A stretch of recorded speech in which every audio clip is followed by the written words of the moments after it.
people, and welcome to the first Matt Squire Q&A on the EmoCoin Discord. Thanks for submitting questions. We'll be doing this again, so submit more as they come up. And let's just get right into it. Let's see. First question, have you noticed any common patterns between hit songs that could be replicated in new songs, or does it all feel like a guessing game with which songs hit platinum status? I think it's a guessing game. I think that's what makes it fun. That said, there are songs that move me. And so I look at the way I feel about a song or the way the group in the studio is feeling about a song. And that's kind of a barometer. If we're feeling it, we think that fans will feel it too. But there's no actual formula. What are the commonalities between the new emo music that's emerging and the emo music from 10 to 15 years ago, and what is changing? Great question. I think, the drums, bass, guitar is kind of like that foundation. Is very similar and is a look back. I think vocal patterns, lyrics, some of the trap influence is what's currently new. And I think we're just getting started. I think there's plenty of room for more experimentation. In the last wave, I was a part of a lot of records that pushed the boundaries. We did Panic at the Disco, Fever You Can't Sweat Out. We pushed every boundary to see how far you could take it. And, there was a lot of room there. So I think there's a lot of room this time for experimentation as well. See, next question. What's the best way for a band to get noticed nowadays? Not necessarily by a label, but by a manager or other producers. There's a lot of platform now. There's a lot of opportunity. I think the fundamentals still really stand out to me. I notice songs that are good that stay in my head. I notice when a band has a look that I may or may not have seen before. And I would say I notice like authenticity, whether like I think a band is feeling it or not, that always rings out, whether it's on the internet or, whether it's video, audio, I can just always sense that. And I think that that's true for everybody. I know it's true for even like my kids, like they can just kind of vibe it. I think staying true to yourself, being authentic, putting out your sound and not chasing, I think is a really important lesson and reminder when you're trying to stand out amongst a lot of good stuff and you want to be recognized as one of the great ones. Authenticity will really set you apart, in my opinion. Let's see, next question. Would you say that rock productions will be in the same boat that hip hop or trap beats are now over the next few years, where artists just buy a rock song on something like BeatStars? Or do you think people prefer an actual band recording their own music? It's hard to say. I don't know. It might be cool if you could prepackage an emo beat like that. I haven't heard that yet, just because the drums and guitars need to sound a certain way.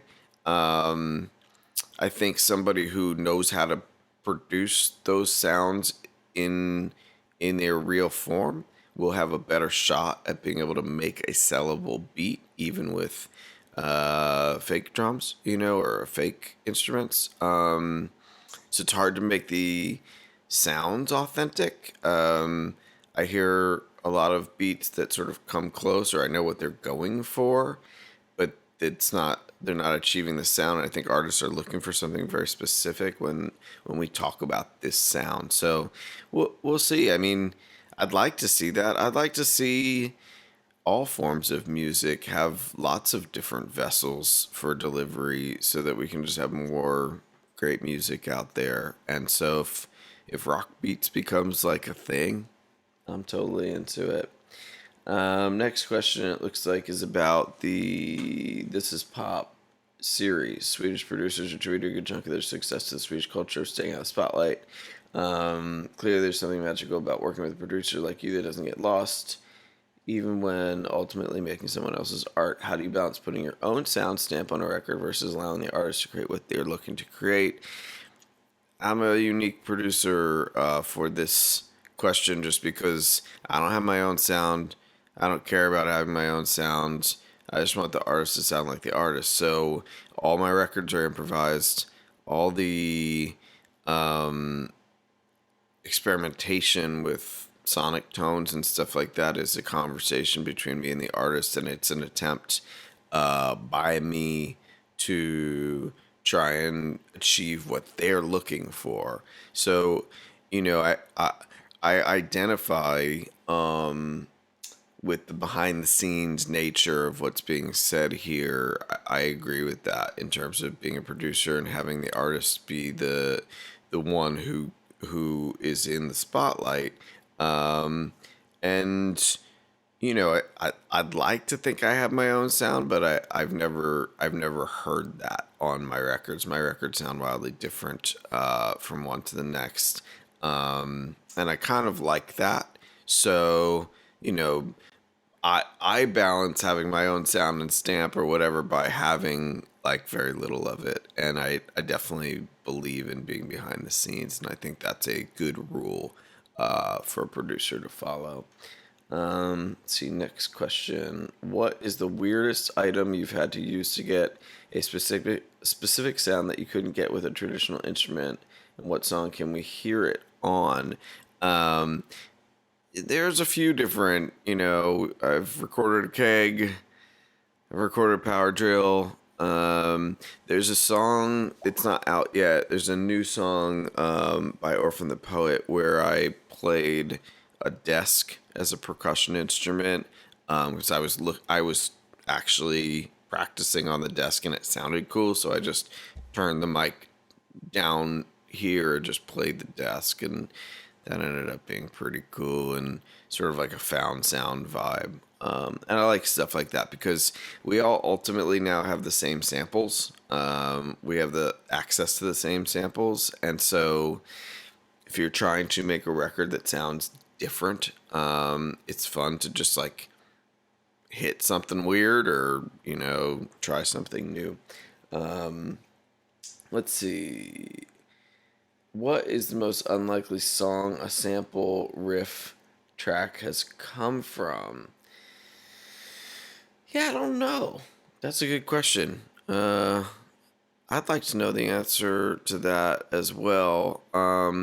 In terms of my my own personal experience would be, I don't know, maybe I did a song where we interpreted La Vie en Rose. That was with me and Ariana Grande did that song. It was her idea, and she wanted to take this old show tune and sort of make it into a contemporary song with like a dance drop. That was really cool, and that was a really fun experiment. So that was a weird one. There's probably a couple others, and definitely there's probably some cool stuff that I don't know about that I wasn't a part of.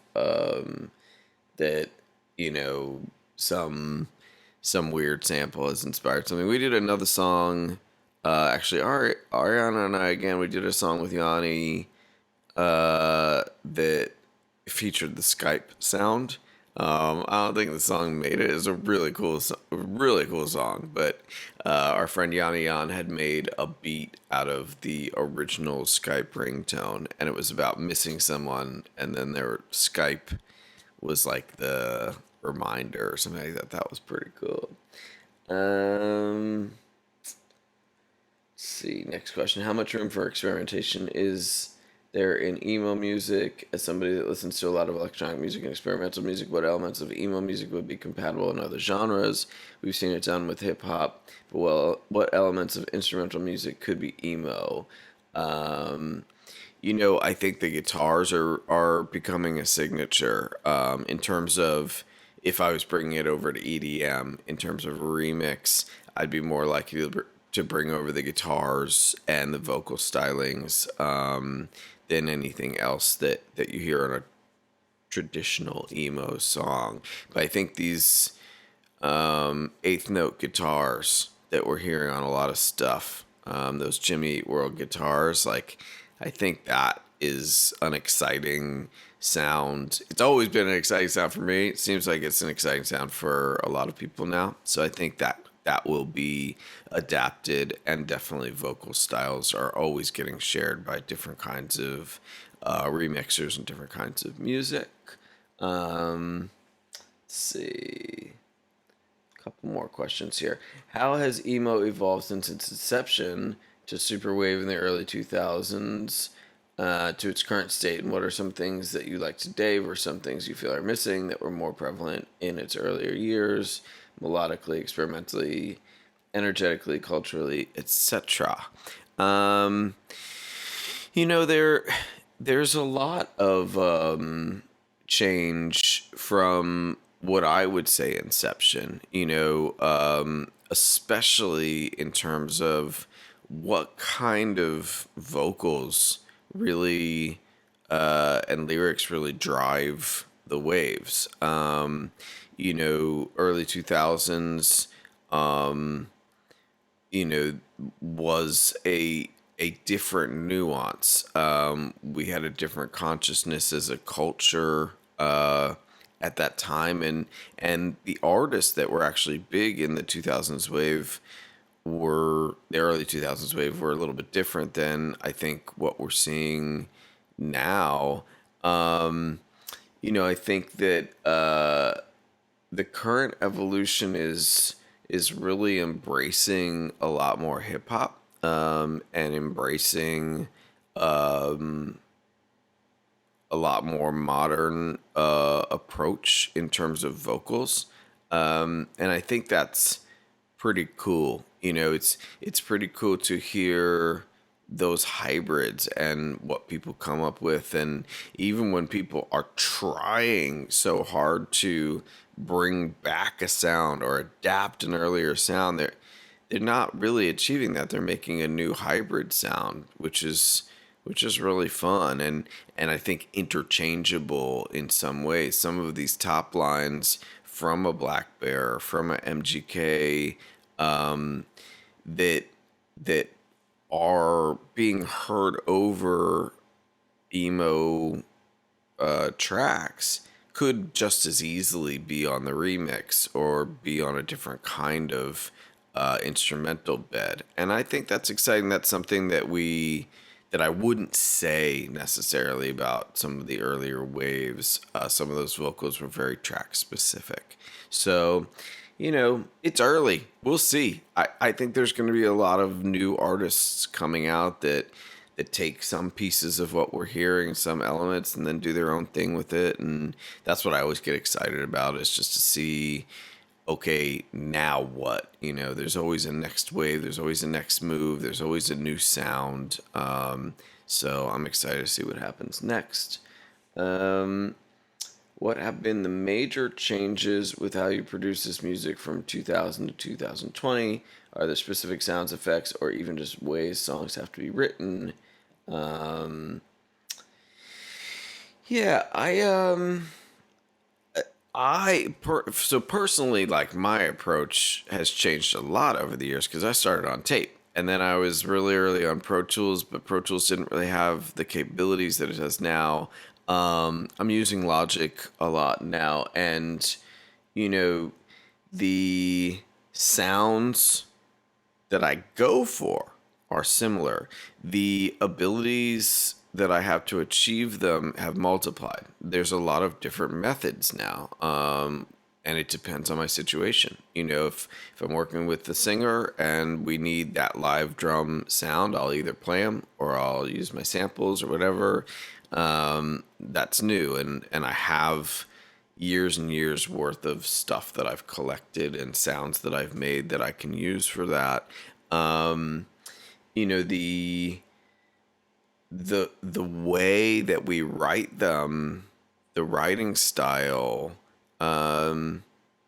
I don't know how much that has actually changed, if I'm being honest. We may go for different things as we're refining them, but like my songwriting methodology is pretty similar throughout my career, which is I pray for inspiration, hope for the best, and do a lot of voice notes. And then from there, we build tracks. I collaborate with other artists. Maybe their method is that they already have a demo. Maybe they bring me a voice note. I don't know. But the methodologies have only changed in terms of the computer part has gotten a lot easier and it's become more a part of my arsenal. But the actual songwriting process, I don't pretend to understand it. I don't know where inspired music comes from. That's all in the mystic and some sort of secret of the universe, and that's totally cool with me. I just like hope that I keep hearing stuff in my head, and I hope that I keep getting opportunities to link up with other musicians that also hear stuff in their head, and that we can make good stuff. It's a very unexplained phenomenon to be part of what I've been a part of, and I'm cool with letting it be. And I'm grateful that I've gotten to be a part of this kind of thing for so long. And looks like we're on last question here. I've always really enjoyed the sound of the drums and guitars in emo music. Which is your favorite instrument to produce/mix? So great question. And I've always really enjoyed those sounds too.